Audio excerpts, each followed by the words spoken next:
நான் 2 பேர் கையை தொட்டோனே கண்டுபிடிச்சது கிடையாதுன்னு.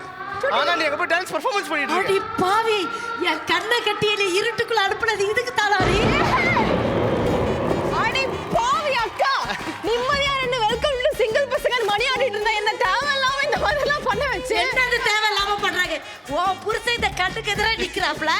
என்ன எங்கம்மா உங்க கை உசேன் கை மாதிரியே இருந்துச்சுனே. தம்பி பாத்துக்கங்க. ஏய் கை கட்டு. நான் கட்ட கண்டுபிடிச்சேன் இல்லையே. பார்த்தா நீ அங்க டான்ஸ் ஆடிட்டு இருந்திருக்க. அது அவ இல்ல நானு. ஷிட். ஐயோ இவன் கரெக்ட்டா கண்டுபிடிச்சான். ஆனா நான் பாத்தியா? ஐயோ இதுதான் 20 வருஷம் தாம்பத்தியம்ங்கிறது. ஓ புதுசா நினைச்சு கொஞ்ச நேரம் ஏன் கூட ஆடிட்டு இருந்தீங்க. அதனால அது நீ இல்லன்னு நான் தள்ளி விட்டேன். அங்க பாருங்க. ஏன் குடும்பம் இங்க ஊசல் ஆடிட்டு இருக்கு. உனக்கு என்னங்க பேச்சு? என்னடி குடும்பம்? உனக்கு ஒரு குடும்பம். சோட்டி நீ தப்பா நினைக்காத. உனக்காக ஜாதி மதம் பணம் இனம் எல்லாத்தையும் தூக்கி போட்டு உனக்காக ஓடி வந்த பொண்ணு சோட்டி நானு. அப்படி ஓடி வந்த பொண்ணு சன பொழுதுல விஜயகாந்த் மாதிரி ஒரு சூப்பர் டிக்கெட்டை பார்த்தோன்னு மனசு மாறிட்டேடி பாவி. அக்கா கைகள் ஒரே மாதிரி இருந்ததுக்கா.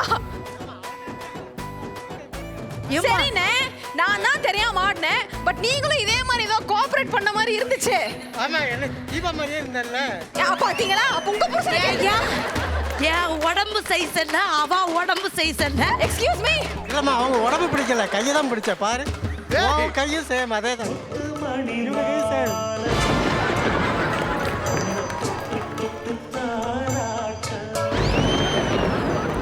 ரெண்டு பேருக்கு இங்க வர்றதுக்கு தகுதியே கிடையாது. அப்ப என்ன பண்ண போறீங்க நீங்க 2 பேரும்? புரியல எனக்கு. நீங்க வந்ததுல இருந்து சரியில்லை தீபாக்கா. ஏய் இப்ப எல்லாத்தையும் நடுவுல விட்டுட்டு போனவ என்ன மட்டும் நடு காட்டுக்குள்ள விடுற மாதிரி அங்க தள்ளிட்டு கொஞ்ச நேரத்துல என் புருஷன் கூட டூயட் பாடி இருக்க. நீ டூயட்லாம் பாடலக்கா.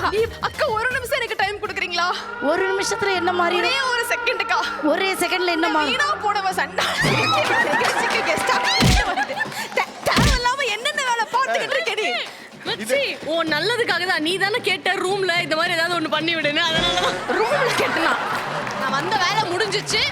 இதுக்கப்புறம் எனக்கு எந்த வேலையும் இல்ல. நான் வந்த வேலை முடிஞ்சிச்சு. ஆலியா தேங்க்யூ. முடிஞ்சிருச்சு சோழியா. முடிச்சிட்டேன். பாருங்க சார், ஓவர்.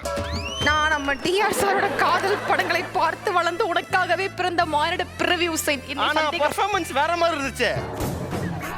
அப்படி பார்த்தா அப்படி தெரியலையே.